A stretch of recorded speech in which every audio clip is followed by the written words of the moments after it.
Hello, bonjour, buenos dias. Bienvenue. Moi, je m'appelle Trisha Wind et je suis chef de programme Partage des connaissances mondiale pour l'éducation, ou GPE-KICS, c'est le sigle en anglais. Bienvenue à ce webinaire concernant l'appel à notes conceptuelles que le KICS a lancé le 21 mars. L'appel invite à soumettre des notes conceptuelles pour les projets de recherche appliquée qui s'adressent aux principaux défis de l'éducation dans les situations d'urgence et les contextes touchés par la fragilité, les conflits et de la violence. Next slide, please. Voici notre ordre du jour. Je présenterai brièvement le CRDI et GPE-KICS, puis mon collègue Patrick Walugembe, administrateur de programme KICS, présentera le thème des questions de recherche et les objectifs de l'appel. Ensuite, Sanjay Jamsho, administrateur principal du programme, et moi-même passerons en revue les types de subventions que nous offrirons, les organisations qui peuvent soumettre les notes conceptuelles et ce que nous attendons dans les notes conceptuelles. Nous allons continuer à répondre aux questions que nous avons reçues par courrier électronique. Nous aurons ensuite le temps de répondre aux questions supplémentaires que vous pouvez soumettre en direct au cours de ce webinaire. Et nous en abordons autant que possible au cours de cette heure. Before we begin, let me just give you a couple of housekeeping and technical notes. This webinar is being recorded.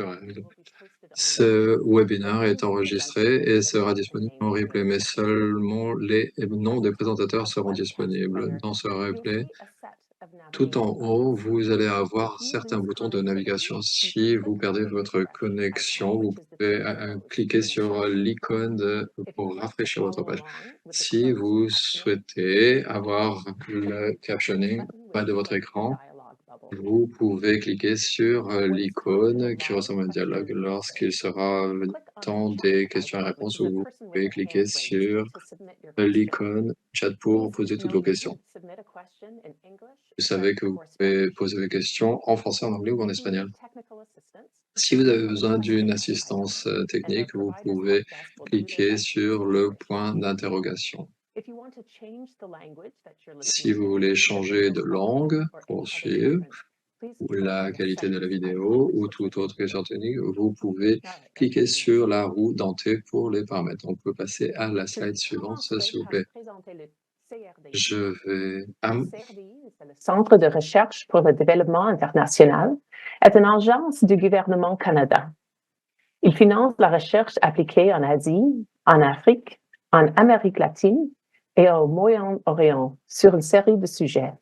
Il s'agit notamment de l'agriculture, des changements climatiques, de la politique sociale et économique, de la gouvernance, ainsi que l'éducation. Et brièvement, à propos de KICS, le KICS est une initiative conjointe du Partenariat mondial pour l'éducation, ou GPE en anglais, et du CRDI. C'est le partage des connaissances et d'innovation de et pour plus de 80 pays partenaires du GPE. Et l'objectif de KICS est arrimé à celui du GPE, et de soutenir les pays partenaires du GPE afin qu'ils déposent et utilisent les données probantes et l'innovation dont ils ont besoin pour accélérer l'accès, les résultats d'apprentissage et l'égalité des genres grâce à des systèmes éducatifs équitables, inclusifs et résilients. KICS est composé de 3 parties interconnectées. Celles-ci sont illustrées dans le diagramme. Au sommet, on se trouve l'échange d'apprentissage. 4 pôles régionaux rassemblent des personnes qui travaillent dans les systèmes éducatifs pour l'apprentissage et l'échange. Leurs priorités guident les appels à recherche appliquée lancés par le CRDI. La recherche est conçue pour être utile à ces systèmes éducatifs. Lorsque la recherche est prête, elle peut être partagée aussi par les pôles. Les pôles identifient également les besoins en matière de soutien au pays. Cela permet d'obtenir les preuves et de renforcer les capacités en fonction des besoins politiques particuliers. Next slide. Cet appel est ouvert au projet de recherche pour l'éducation dans les situations d'urgence et les contextes touchés par la fragilité, les conflits et la violence dans les pays membres du GPE. Les pays partenaires du GPE sont indiqués ici sur la carte et listés à l'annexe B du document d'appel. I'm now going to hand it over to my colleague Patrick Walangembe. À présent, je vais passer la parole à mon collègue Patrick Walangembe pour expliquer un peu plus les choses et les objectifs. Je vous passe la parole, Patrick. Merci beaucoup, Trish, et bonjour à tous. Nous allons évoquer donc les différents défis. Bien sûr, vous avez accès à un certain nombre d'informations. C'est le 5e appel GPE et CRDI, et nous nous concentrons sur les défis posés par l'éducation et les situations d'urgence, bien sûr toutes les situations FCV que Trish vient d'évoquer. Lors de cet appel, les situations d'urgence vont évoquer les suites de l'épidémie et bien sûr le contexte de changement climatique et toutes les situations FCV qui existent. Les raisons de cet appel sont très simples, c'est-à-dire réunir les preuves liées aux différents défis au sein et résoudre les inégalités posées par le genre. Est-ce qu'on peut passer à la situation? Bien sûr, merci. Nous allons donc parler des défis liés à l'éducation. Il y a des outils qui nécessitent une recherche appliquée, c'est-à-dire de régler des problèmes techniques, un renforcement des compétences et développer également la durabilité. Il s'agit de donner accès aux enfants à une éducation de qualité et le maintien de cette situation FCV. Et bien sûr, on va parler des politiques et des programmes qui soutiennent toutes ces initiatives. Il s'agit de réduire les risques dans les politiques de l'intégration et améliorer les bonnes pratiques. Le deuxième sous-thème est la formation du personnel enseignant et le soutien au travail avec les enfants non scolarisés à risque. Bien sûr, il y a un intérêt de recherche pour ce sujet. On va parler également de scaling et d'avoir une montée en compétences pour les professeurs et d'avoir un environnement plus inclusif et développer également le bien-être des enseignants. Slide suivante, s'il vous plaît. Les questions de recherche. Sur cette slide, comme vous pouvez le voir, on va parler des questions de recherche qui sont à l'initiative de cet appel à notes. Donc, nous allons nous concentrer sur comment pouvoir renforcer les impacts et des approches innovantes en matière d'accès et le maintien des enfants à l'éducation dans les situations d'urgence et les contextes touchés par la fragilité, les conflits et la violence. Ces questions impliquent, tout d'abord, quelles sont les innovations prometteuses ou éprouvées qui portent sur les défis de l'accès et le maintien à l'éducation dans les situations d'urgence et les contextes touchés par la fragilité, les conflits et la violence. Deuxièmement, comment ces innovations peuvent-elles être adaptées, mises à l'échelle et mises en œuvre de manière efficace, équitable et durable? Et troisièmement, quels sont les facteurs qui permettent, encouragent, entravent la mise à l'échelle de ces innovations? Bien sûr, vous allez devoir adapter cela au contexte des pays dans lesquels vous intervenez. Slide suivante, s'il vous plaît.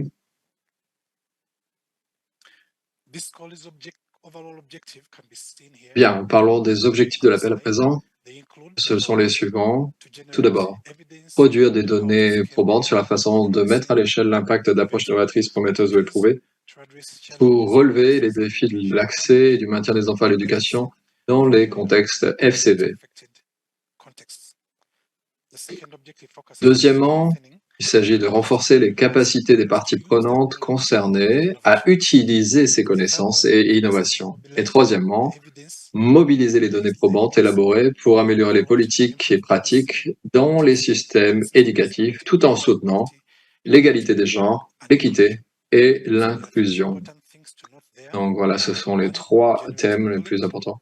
Il faut également générer, bien sûr, des connaissances et développer l'innovation et mobiliser les données probantes.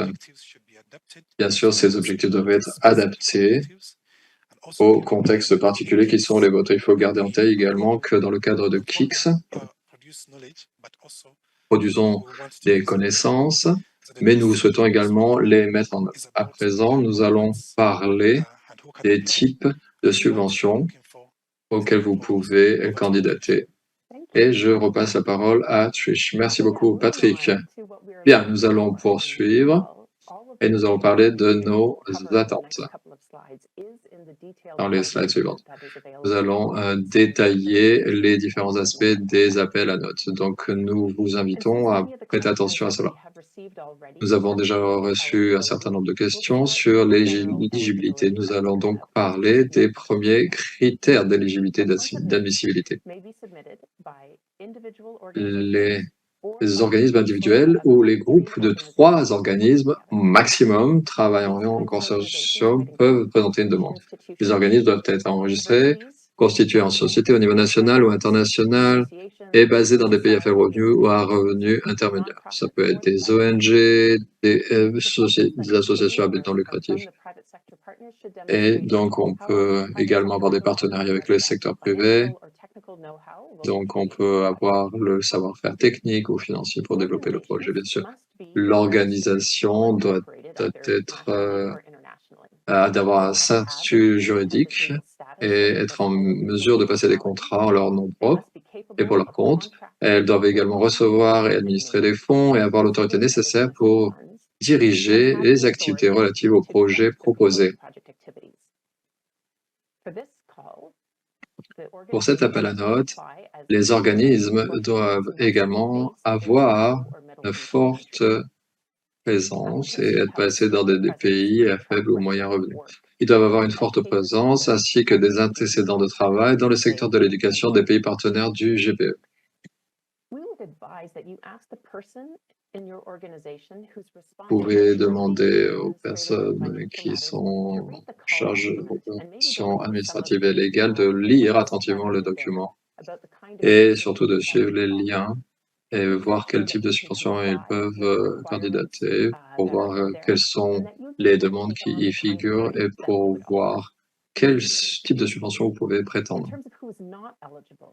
Ceux qui ne sont pas admissibles.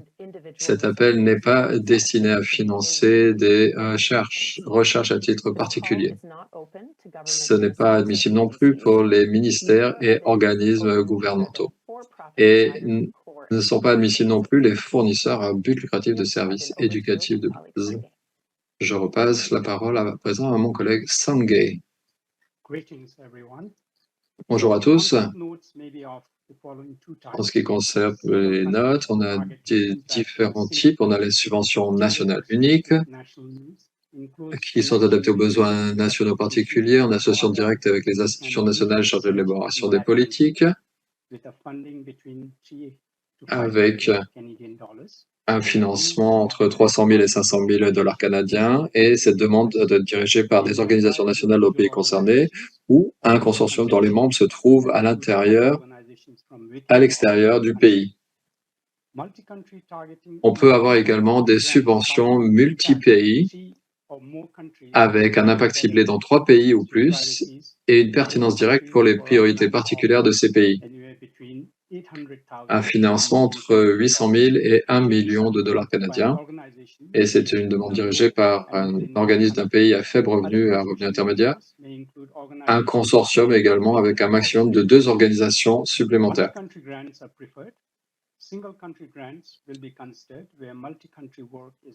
On a des difficultés parfois pour les subventions multi-pays, mais on peut avoir une très bonne occasion d'apprendre notamment à la subvention nationale unique. Je repasse la parole à Trish. On va passer un peu de temps sur cette slide pour parler de nos attentes des projets. Tout d'abord, c'est important de savoir qu'au sein de GPE-KICS, les recherches que nous finançons sont pertinentes et importantes pour les systèmes éducatifs. Par conséquent, les appels à notes doivent montrer en quoi elles sont liées avec les priorités de la politique de l'éducation et l'approbation des principales parties prenantes.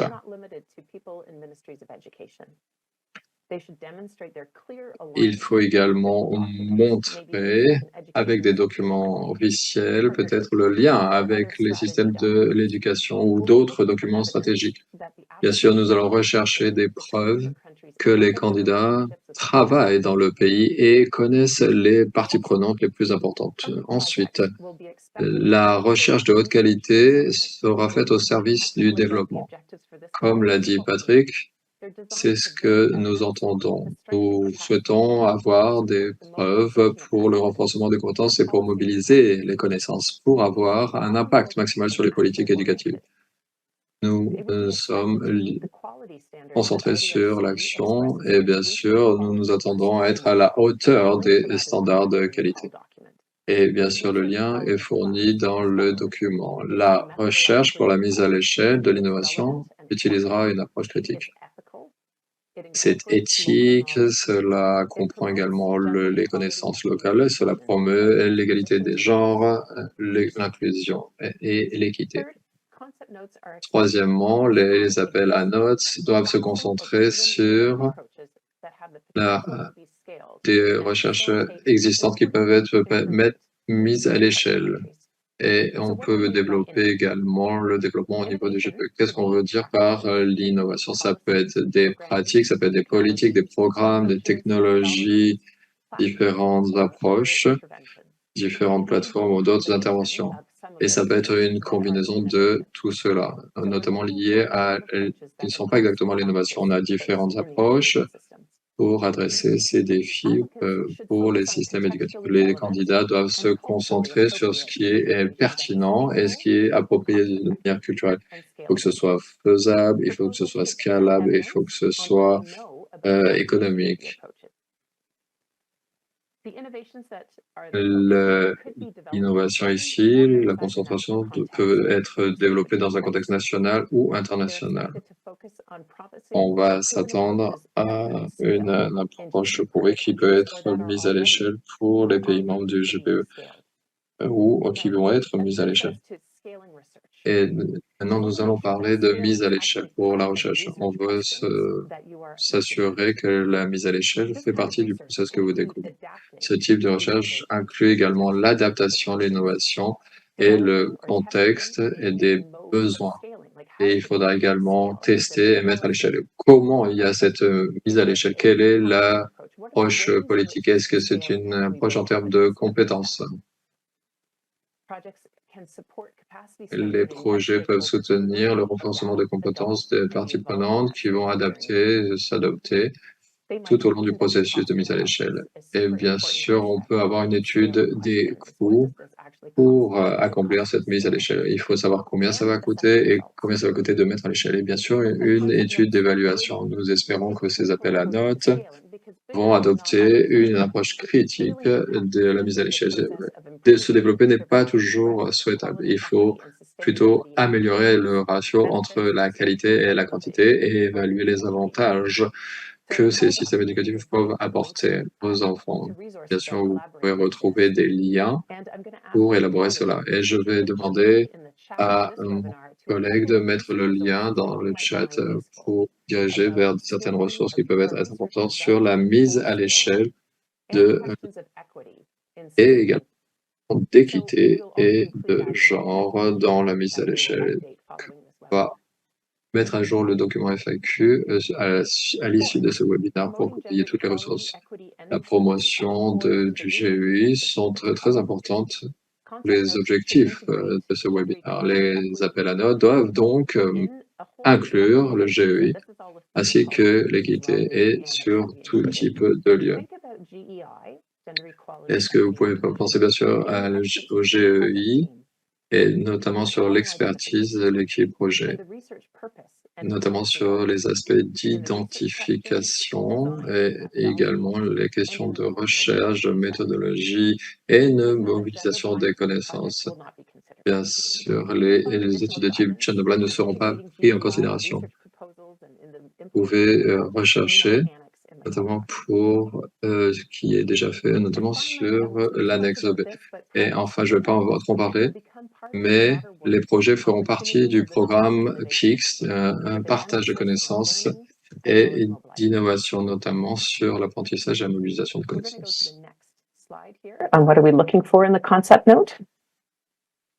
We'll be looking for concept notes that directly address the On va challenges. donc regarder les notes conceptuelles qui traitent de les priorités choisies par les pays. Nous devons présenter une stratégie convaincante de comment est-ce qu'ils vont traiter de tout cela. Et donc, voilà, ce sont les catégories qui vont recevoir 25% de pondération des notes conceptuelles.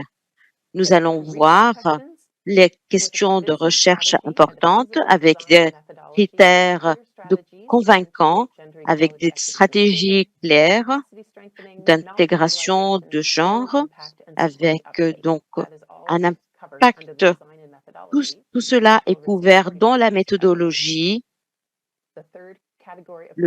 La troisième catégorie de critères, c'est que les équipes de projet doivent faire preuve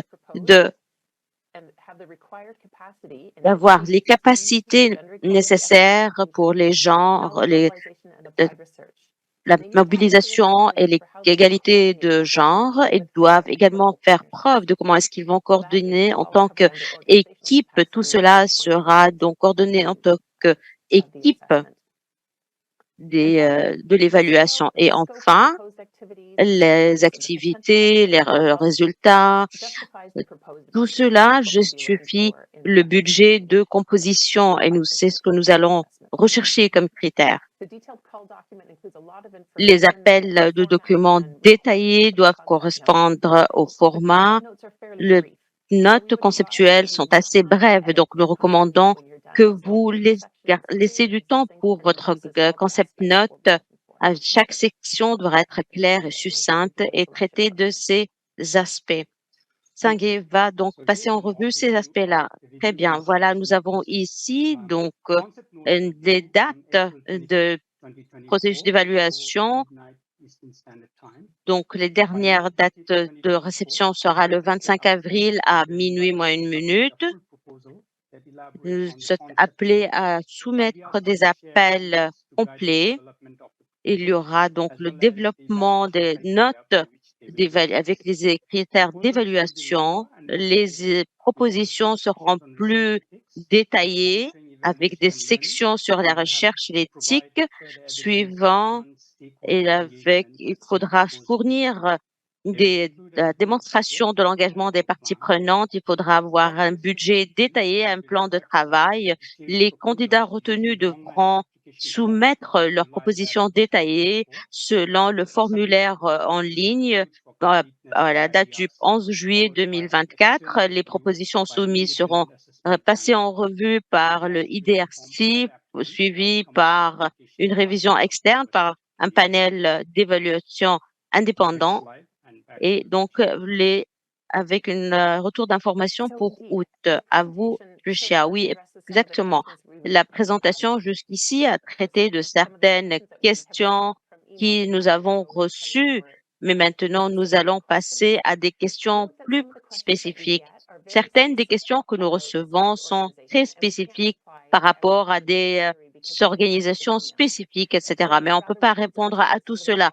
Donc, ce que nous allons faire, c'est que nous présentons des questions qui sont plus génériques et qui pourraient être utiles aux candidats. Donc, si on peut passer à la diapo suivante, alors les notes conceptuelles peuvent être soumises par des individus ou des consortiums. Donc, en termes de consortium, qu'est-ce que nous recherchons dans un consortium? En fait, un consortium devrait couvrir les expertises pour le développement du projet. Il doit pouvoir travailler dans chacun des pays d'intérêt et avoir toutes les exigences et les connaissances et les connexions, les relations pour la réussite du projet. Quels sont les éléments exigibles pour l'organisation qui mène le projet? Comme l'a expliqué Sergey, nous recherchons des organisations individuelles qui ont la capacité de gérer une subvention d'envergure d'un point de vue financier et opérationnel. Nous regardons également la présence sur le terrain. Enfin, l'expérience thématique par rapport au sujet de la proposition, la capacité à coordonner plusieurs partenaires membres d'un consortium. Ils doivent également pouvoir participer à l'échange de connaissances avec les autres projets financés et ils doivent être également une entité indépendante, légalement constituée, capable de contracter en son nom propre. Donc, l'organisation responsable signe l'entente de subvention légale avec le CRDI et les contrats de sous-traitance et subventions à d'autres organismes. Ce n'est que dans ces circonstances exceptionnelles que le CRDI peut envisager d'accorder des subventions distinctes avec un partenaire de consortium au-delà du chef de file.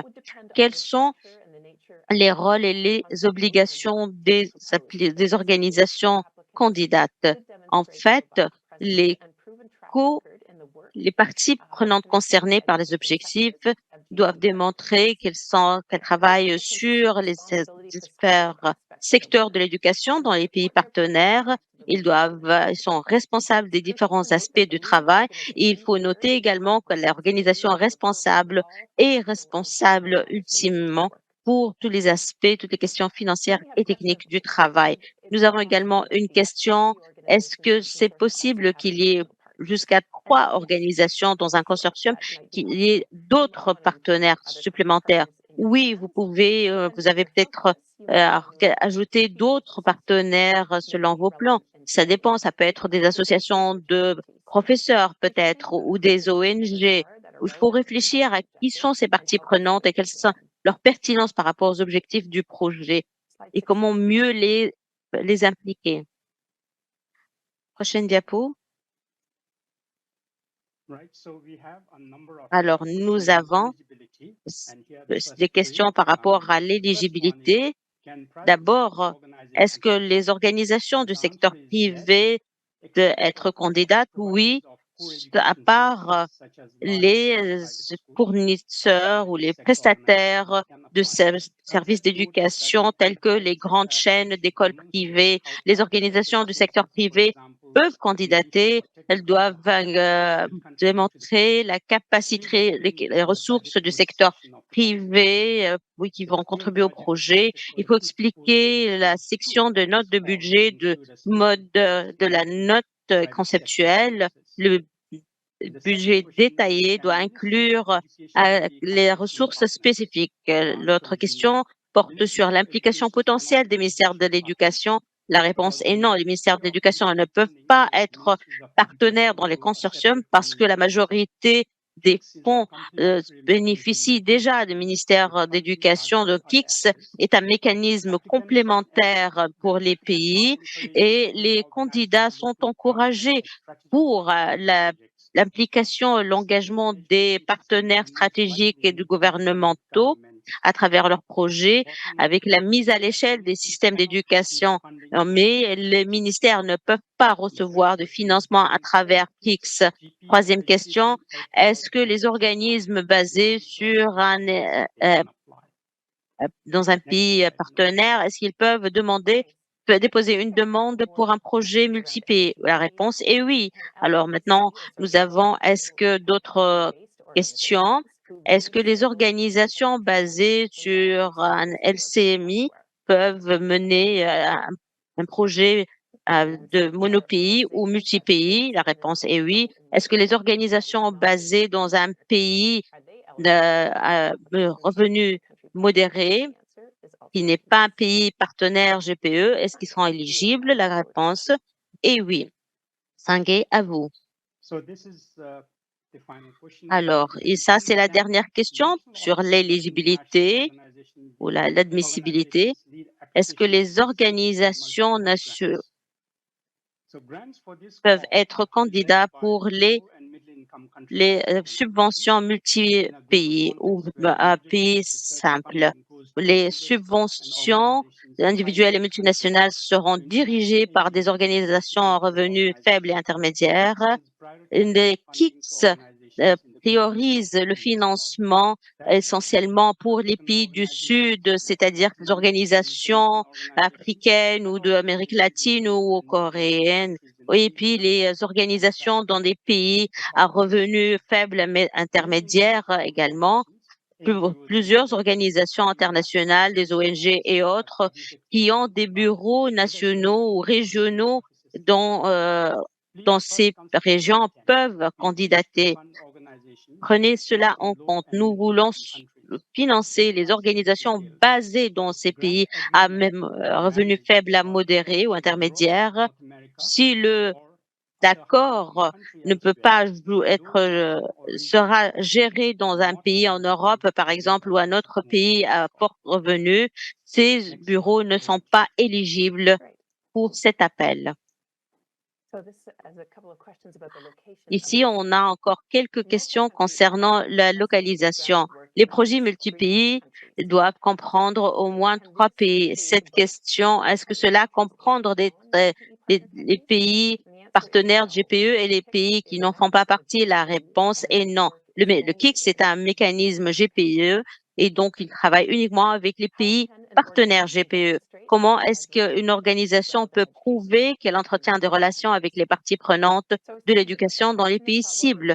Vous faites cette question, c'est avec le travail que vous faites, comment inclure cela par rapport à la capacité de l'équipe. Vous pouvez décrire comment vous travaillez actuellement et soutenez les acteurs du système de l'éducation. Peut-être que vous avez un accord de partenariat ou en particulier avec un secteur ou le ministère. Peut-être que vous participez à des ateliers ou de dialogue de politique avec le système d'éducation locale. Donc, réfléchissez à toutes les manières dont vous pouvez faire preuve de votre implication, de votre relation et comment vous pouvez vous positionner pour ce nouveau travail. Donc, nous avons toute cette question par rapport au type de recherche. Est-ce qu'il y a une préférence pour les méthodologies, pour les projets qui sont financés? En fait, nous recevons beaucoup de questions sur le type d'approche et méthodologie pour cet appel. Nous n'avons pas de méthodologie préférée, mais la méthodologie doit pouvoir répondre aux questions de recherche et réaliser les objectifs de l'appel et les objectifs du projet. Les propositions doivent être explicites et élaborées sur la justification d'un choix de méthodologie. Plusieurs projets vont utiliser des méthodes à mélange ou un mix de méthodes et même avec une collaboration avec des parties prenantes de l'éducation, en particulier pour cet appel qui porte sur l'innovation dans le contexte des situations d'urgence et de fragilité. Prenez en compte l'adaptabilité de la recherche à ces contextes. Deuxième question, est-ce que les propositions peuvent s'appuyer sur la recherche appliquée du KICS déjà financé?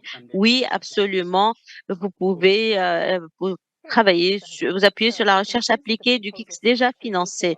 En termes de détails de subventions, de candidature. Alors, comment le faire? Est-ce que c'est uniquement en ligne? Oui, c'est uniquement en ligne. Il y a une page sur le site web de IDRC et vous allez avoir accès aux documents de l'appel avec la page de questions FUK. Et là, vous allez trouver un bouton sur lequel vous cliquez pour déposer votre candidature. Alors, l'administration, la gestion du financement. Nous avons donc plusieurs recherches sur la recherche et en fait, il ne financera pas la mise en œuvre des approches. Donc, qu'est-ce que cela veut dire? Les coûts de la mise à l'échelle et de la réplication sont-ils exclus?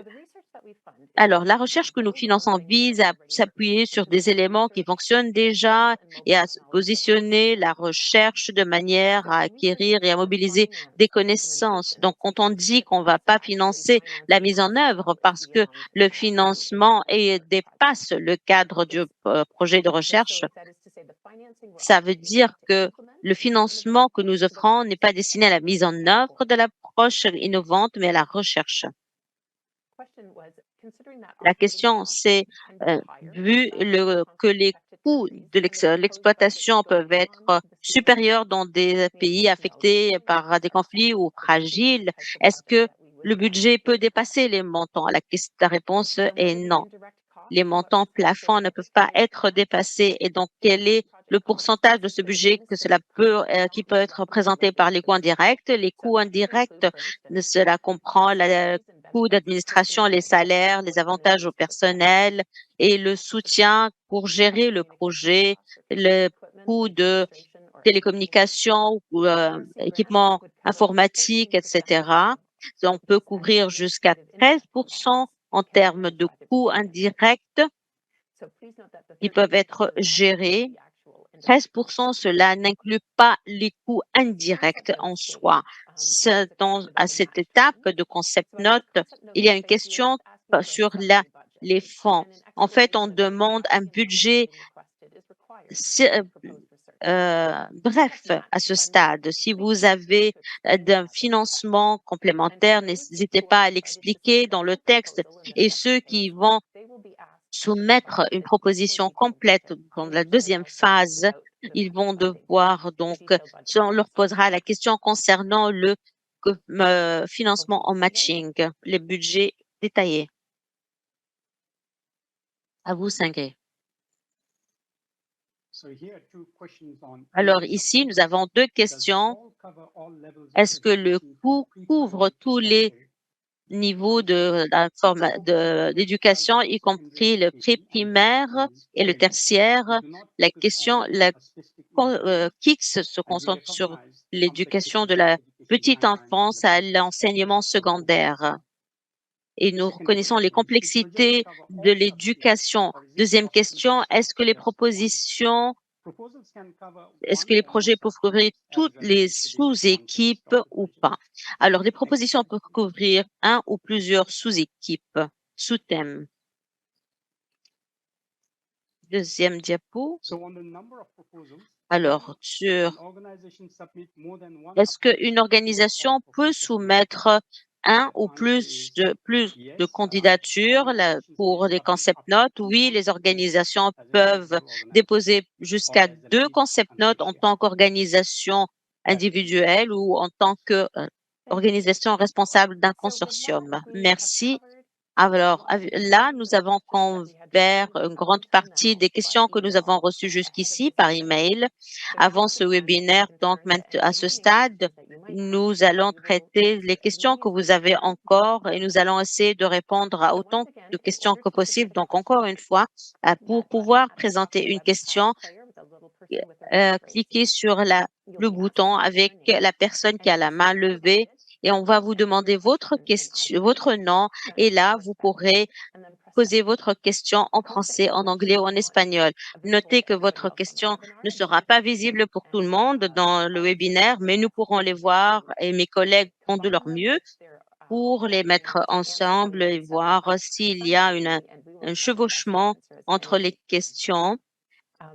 Et nous essaierons, Sangré et moi-même, de répondre autant que possible. Nous avons des collègues qui travaillent en arrière-plan pour essayer donc de collecter ces questions et de nous envoyer en ligne. C'est pour ça qu'il y a une petite pause et c'est pour cela que nous sommes là pour répondre du mieux possible.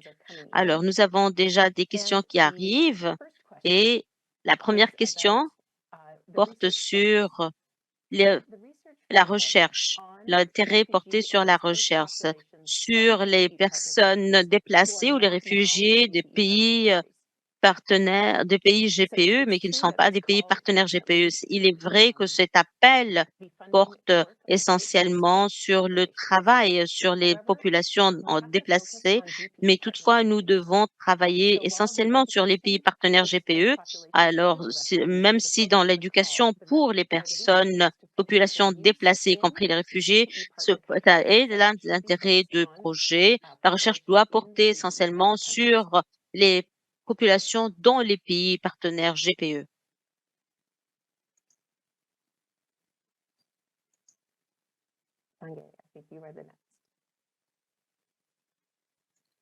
Sorry, my Teams is acting up. Pardon, j'ai un problème sur Teams. La première question suivante, c'est est-ce que GPE fonctionne avec une tranche d'âge spécifique? La question est non. En fait, qui porte sur l'éducation de base, c'est-à-dire pré-primaire jusqu'à la secondaire, plus la formation des enseignants et nous noter que dans le contexte d'urgence, il peut y avoir plusieurs appels. Okay, so we got a question about are organizations from eligible GPE partner countries, for On example. a une question sur l'admissibilité, par exemple pour la Jordanie. Est-ce que c'est possible de soumettre une note conceptuelle ou alors il faut que ce soit absolument membre d'un pays membre de GPE? Les organisations qui sont admissibles sont les pays partenaires, mais elles ne peuvent pas candidater pour le financement pour leur propre pays. Cependant, elles peuvent candidater pour un financement dans les pays membres GPE. Par exemple, la Jordanie est considérée comme admissible en tant que membre partenaire du GPE. Par conséquent, on peut financer un projet en Jordanie, mais on peut également faire de manière différente. La question suivante, elle porte sur les ONG et les pays qui ne sont pas membres et qui sont membres du consortium. Les ONG qui ne sont pas basées dans des pays membres de GPE peuvent candidater. Cependant, il faut garder en tête, ils peuvent être les organisations primaires, mais seulement si elles sont basées dans des pays avec des revenus moyens à faibles. Donc, ils peuvent être partie prenante du consortium, mais ne peuvent pas être les pays à la tête du consortium. Lorsque vous dites que les ministères et les gouvernements ne peuvent pas être candidats, et ceux qui sont liés à des gouvernements et des ministères, des agences gouvernementales ne peuvent pas être admissibles pour un financement. Une organisation principale doit être placée dans un pays à faible ou moyen revenu, et les autres membres du consortium peuvent être d'autres types d'organisations. Oui, c'est possible à ce moment-là. Une autre question. Dans le webinaire, en termes d'attente et de projet, est-ce que cela doit faire partie des notes conceptuelles? Oui, il faut que ces notes doivent répondre à toutes les attentes qui ont été décrites dans le webinaire. Je crois qu'on a encore beaucoup de questions. En ce qui concerne l'admissibilité, en voici une. La question est la suivante. Mon organisation est une ONG internationale avec un siège social dans un pays à revenu élevé, mais cependant, elle est basée dans un pays à revenu moyen ou faible. Est-ce que nous sommes admissibles? Bien, très bien. Alors, à nouveau, je voudrais qu'il faut revenir aux intentions et aux détails. Nous souhaitons financer des organisations qui sont basées dans des pays à faible ou moyen revenu pour cet appel.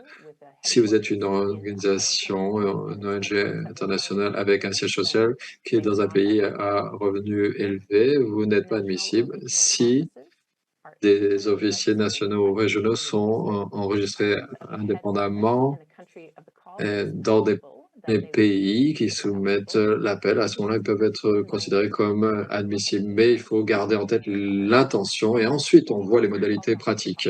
Les modalités pratiques, c'est important, mais nous recherchons par exemple des entités indépendantes sur un plan administratif et juridique. Sangue, à toi la question suivante, s'il te plaît. Oui. La question suivante est, si on travaille en tant que consortium sur 3 pays, est-ce qu'on peut avoir un financement avec nos partenaires des différents, ou est-ce que les fonds vont être transférés uniquement sur l'organisation principale? L'organisation principale va récupérer les fonds et ensuite seront répartis l'organisation primaire. Ensuite vont répartir les fonds, mais au final, l'organisation principale est responsable du reporting technique et financier de tout le projet. Très bien. Nous avons encore 2 questions en français cette fois-ci. Recherche universitaire peut postuler. Oh, et la réponse, oui, une institution universitaire peut postuler, bien sûr. La deuxième, quand il s'agit d'un projet multi-pays, est-il obligatoire d'avoir des organisations dans chacun des pays? La réponse n'est pas obligatoire d'avoir les organisations dans chaque pays. Cependant, nous recommandons d'inclure des organisations ou bien des chercheurs nationaux au niveau de chaque pays. Ceci contribue au renforcement des capacités et l'appropriation des résultats au niveau national et local, mais ce n'est pas obligatoire. Sanjay, to you.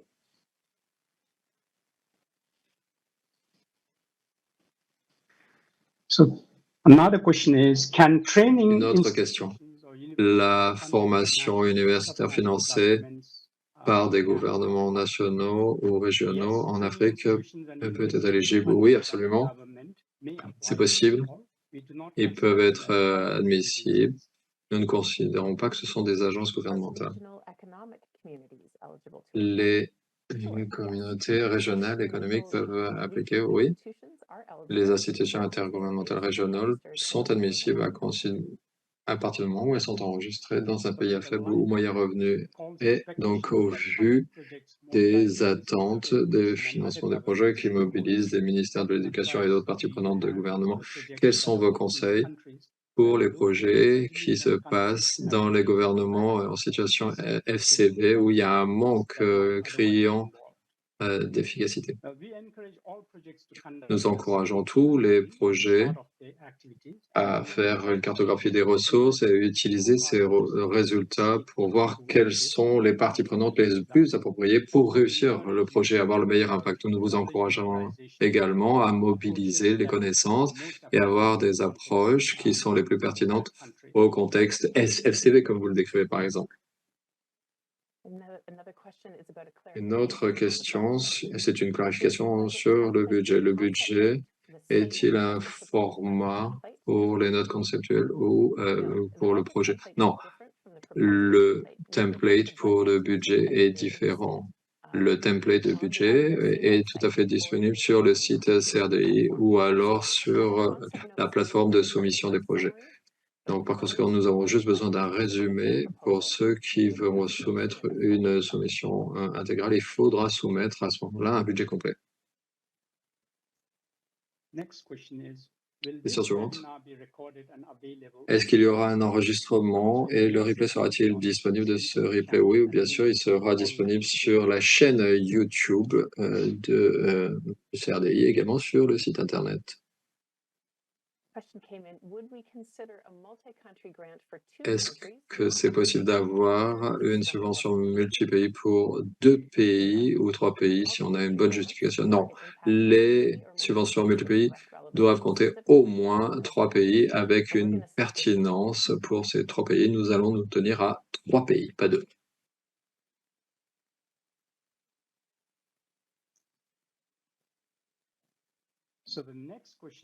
Question suivante.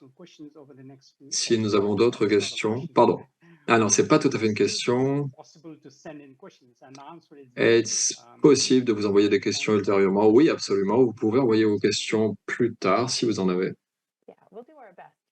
Oui, bien sûr, on va faire de notre mieux pour répondre à toutes vos questions et surveiller tous les messages que vous pourriez nous envoyer. S'il y a des questions qui sont pertinentes pour un certain nombre de candidats possibles, bien sûr, nous vous soumettrons des réponses et nous mettrons à jour les documents qui sont désormais disponibles. Vous avez mentionné, là, c'est une autre question, que la recherche peut impliquer c'est une certaine mesure, le testing. Qu'est-ce que vous voulez dire? Ou bien sûr, la proposition peut impliquer des modèles de tests qui ont été appliqués dans d'autres pays, mais cependant, l'appel ne concerne pas la mise en œuvre de la mise à l'échelle. Bien sûr, on peut avoir des innovations qui sont prometteuses, donc des innovations qui n'ont pas encore été testées dans d'autres contextes ne sont pas admissibles pour ce projet de financement particulier. Une autre question, est-ce qu'un consortium mené par une entité dans un pays à revenu faible ou moyen? Oui. Si l'entité est enregistrée dans un pays à faible ou moyen revenu, elle peut être organisation primaire alors qu'elle travaille avec des pays qui sont basés dans des pays à revenus élevés.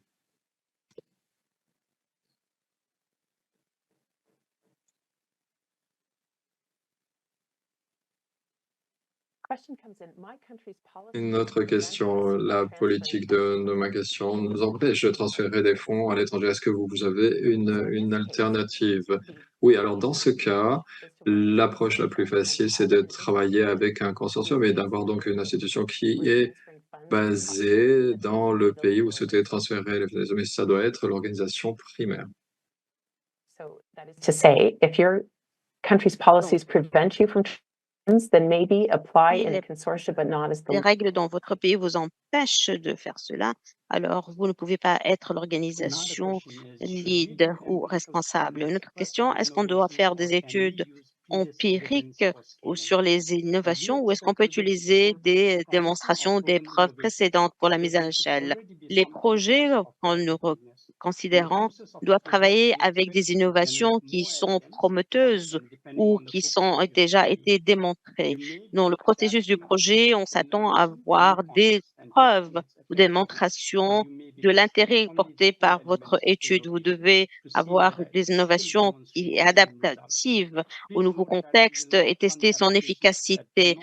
Veuillez noter que les demandes d'approbation ne doivent pas présenter, qui ne présentent pas des démonstrations de l'efficacité de cette innovation, ne seront pas prises en compte pour cet appel.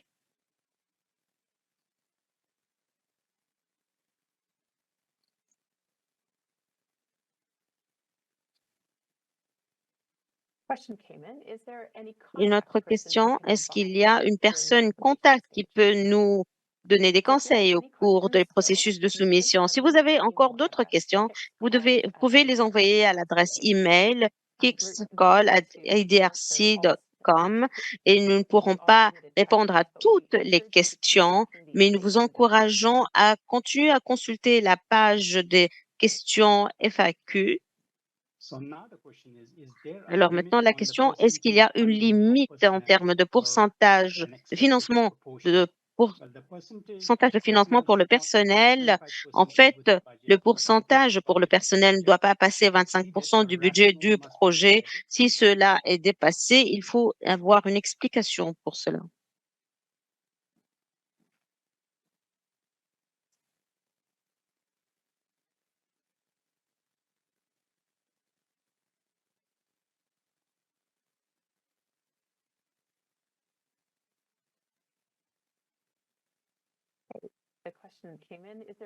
Alors, une question, est-ce qu'il y a un modèle officiel de notre conceptuel ou est-ce qu'on peut voir quand on travaille sur l'application, la candidature en ligne, vous pouvez voir les choses auxquelles vous devez répondre sur le processus de candidature en ligne, les documents auxquels nous faisons référence, la section sur la note conceptuelle détaillée dans le document d'appel.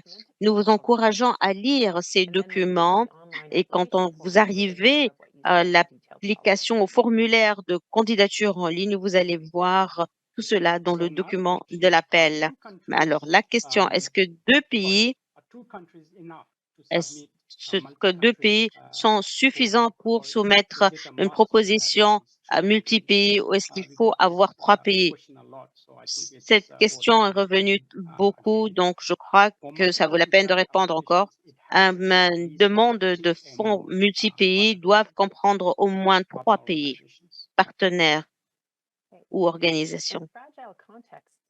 Dans les contextes fragiles, les systèmes bancaires sont vulnérables aux disruptions. Alors, est-ce qu'un consortium, un partenaire peut recevoir les fonds au cas où le système bancaire national fait défaut? Alors, nous attendons à ce que l'organisation responsable ait la capacité de gérer les fonds du consortium. Dans le cas d'une faillite du système bancaire, alors nous pourrons certainement discuter de tout cela.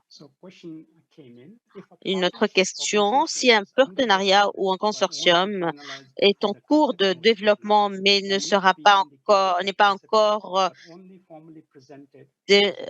formalisé, mais peut être présenté tant que à l'étape de proposition. Oui, vous pouvez indiquer dans le note conceptuelle que le consortium est en cours d'élaboration et que le partenariat est en cours de finalisation au cours de l'étape de proposition. Vous pouvez ajouter une lettre peut-être pour indiquer cela au cours de l'évaluation. une autre question. À cette étape de note conceptuelle, est-ce qu'on peut soumettre les propositions complètes? Non, à ce stade, nous n'acceptons que les notes conceptuelles.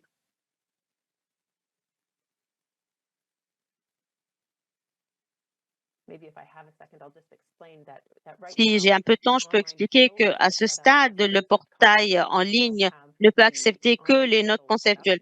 On n'a pas le portail encore en ligne pour les soumissions complètes.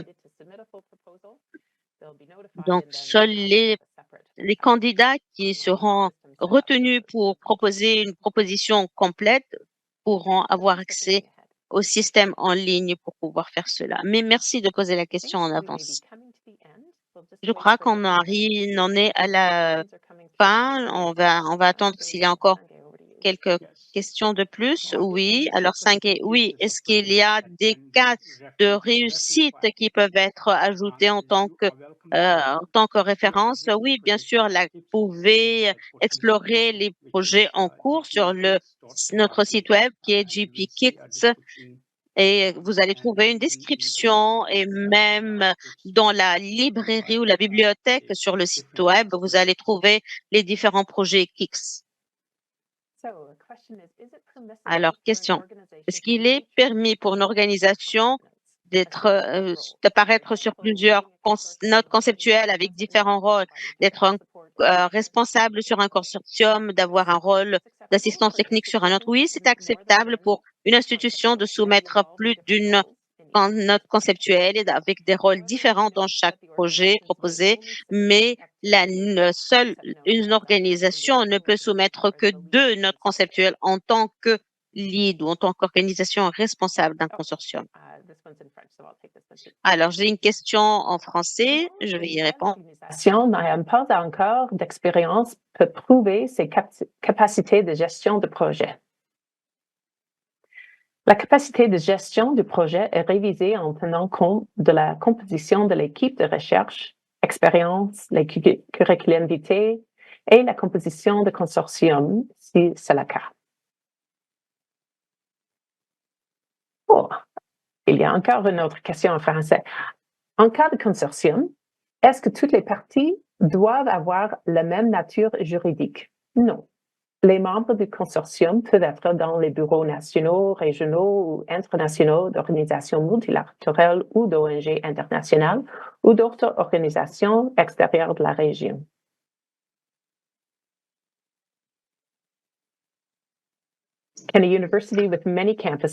Alors, une université, est-ce qu'une université qui a plusieurs campus se mettre plus d'une candidature? Oui, les institutions peuvent soumettre plus d'une proposition, y compris les universités pour chacun des campus qu'elles ont, qui seront évalués individuellement.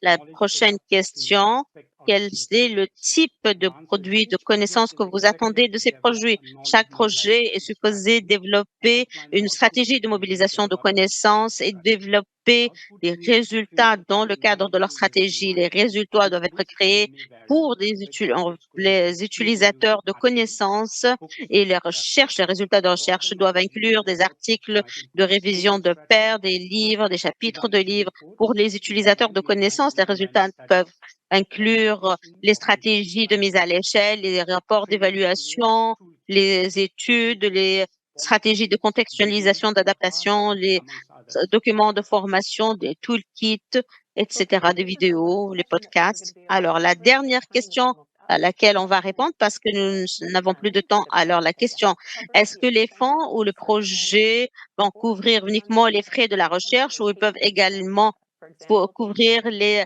la mise en œuvre de l'idée, c'est-à-dire les aides à l'apprentissage, la location de matériel, etc.